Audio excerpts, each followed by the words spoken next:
আসসালামু আলাইকুম। আজকের কথাগুলো আমি তাদেরকে বলছি যারা এসে বলেন, "তোমাকে আমি ডিম, চিনি আর ময়দা কিনে দিচ্ছি। তুমি আমাকে একটা কেক বানিয়ে দাও।" তাদেরকে বলছি, ডিম, চিনি আর ময়দা দিয়েই যদি কেক হয়ে যেত, তাহলে আপনারাই কেন বাসায় বানাচ্ছেন না? এখন তো সবকিছু দেখে কেক বানানো অনেক ইজি। তাহলে ডিম, চিনি আর ময়দা দিয়ে আপনারাই কেকটা বানিয়ে ফেলেন। আর নিজের হাতে বানানো জিনিসটা খেতে কিন্তু খুব বেশিই মজা হয়। তাহলে আরেকজনকে না বলে ঘরে নিজেই বানিয়ে ফেলুন। একদিন একটু ট্রাই করে দেখুন ডিম, চিনি আর ময়দা দিয়ে কেক বানানো কত সহজ।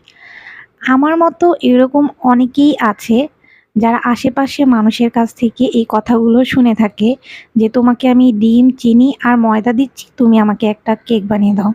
তারা হয়তো মুখের উপরে বলতে পারে না এই কথাগুলো।